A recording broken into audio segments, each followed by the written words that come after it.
SLBC సొరంగం దగ్గర rescue operation కొనసాగుతోంది. అయితే ప్రమాదంలో చిక్కుకున్న వారి పరిస్థితి ఆశాజనకంగా లేదని మంత్రి జూపల్లి కృష్ణారావు అంటున్నారు. టనెల్లో పరిస్థితి దారుణంగా ఉందని, ఘటన తీవ్రత చాలా ఎక్కువగా ఉందని అన్నారు. ఘటన జరిగిన ప్రాంతాన్ని 100 మీటర్ల దూరం వరకు వెళ్లి వచ్చానని, అక్కడ నీటి తీవ్రతకు బోరింగ్ మెషిన్ కొట్టుకు వచ్చిందని మంత్రి జూపల్లి అన్నారు. చివరి వరకు ప్రయత్నాలు కొనసాగిస్తామన్నారు. 100 మీటర్ల వరకు నేను స్వయంగా వెళ్ళి రావడం జరిగింది. ఇంకా ఈ యొక్క రెస్క్యూ టీమ్స్ అనేది చివరి ప్రయత్నం కూడా చేస్తా ఉన్నారు, చివరి పోయే ప్రయత్నం కూడా చేస్తూ ఉన్నారు. ఇంకా కొంత మెటీరియల్ అవసరం తీసుకెళ్తా ఉన్నారు. అయితే జరిగిన సంఘటన బట్టి చూస్తే తీవ్రత ఎంత ఉందంటే 100 టన్నులు ఉన్నటువంటి టీబీటీ మిషన్ పార్ట్ సుమారుగా 150 మీటర్ల దాకా కొట్టుకొచ్చింది. అంటే బరువైనటువంటి వస్తువులు కూడా కొట్టుకొచ్చింది. అయితే ఆ మట్టి కూడా 150-200 మీటర్లు ఇక్కడ దాకా వచ్చింది. స్టార్టింగ్ పాయింట్ లో ఇంకా ఎక్కువ హిప్ ఉంది. అంటే మొత్తం 9 మీటర్ల డయామీటర్ ఆ టన్నల్. ఇక్కడ చివరి ప్రాంతంలో ఆల్మోస్ట్ 20-22 మీటర్ల వరకు మొత్తం మట్టి దిబ్బ ఉంది. అక్కడి నుంచి డౌన్ వస్తూ 200 మీటర్ల దాకా మట్టి వచ్చి 5 మీటర్లు 6 మీటర్ల దాకా మట్టి వచ్చింది. అంటే తీవ్రత అనేది చాలా భయంకరమైనటువంటి తీవ్రత ఉంది. ఎందుకంటే రెస్క్యూ టీమ్స్ ఆపరేషన్ కొనసాగుతూ ఉంది.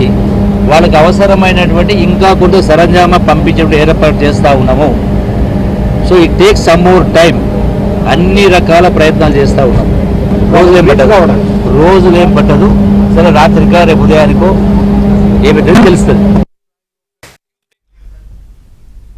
టన్నెల్లో ఇరుక్కుపోయిన 8 మందిని కాపాడేందుకు సహాయక చర్యలు కొనసాగుతున్నాయి. ఎన్డీఆర్ఎఫ్, ఎస్డీఆర్ఎఫ్, సింగరేణి బృందాలు సహాయక చర్యల్లో పాల్గొంటున్నాయి.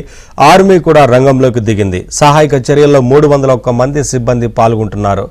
టన్నెల్లోని 12వ కిలోమీటర్ వద్ద భారీగా బురద, నీరు ఉండడంతో ముందుకు వెళ్లలేని పరిస్థితి నెలకొంది. టన్నెల్లోని 14వ కిలోమీటర్ వద్ద ప్రమాదం జరిగింది. డీవాటరింగ్ చేస్తేనే ముందుకు వెళ్లే పరిస్థితి ఉంటుందని ఎన్డీఆర్ఎఫ్ సిబ్బంది అంటున్నారు. దీంతో టన్నెల్లోని నీటిని బయటకు తోడుతున్నారు.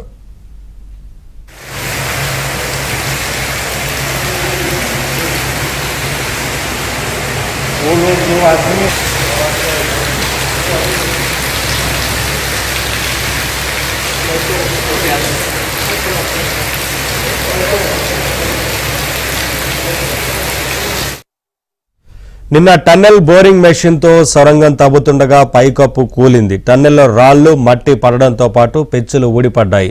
దీంతో టన్నెల్లో పనిచేసేందుకు వెళ్లిన కార్మికులు, ఉద్యోగుల్లో 8 మంది అందులో చిక్కుకుపోయారు.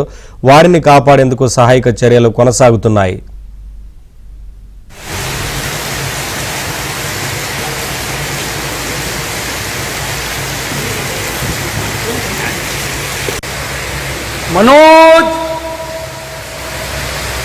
మనోజ్,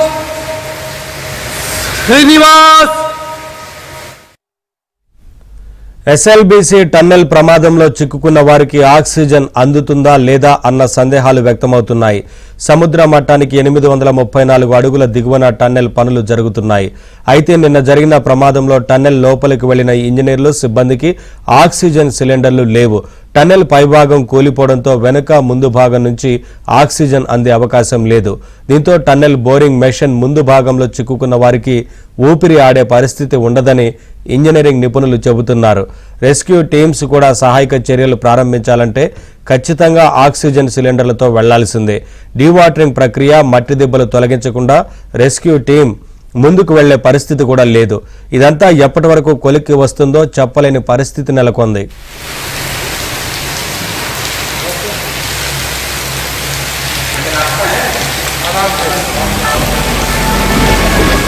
आगे कितने दूर तक दिख रहा है रास्ता?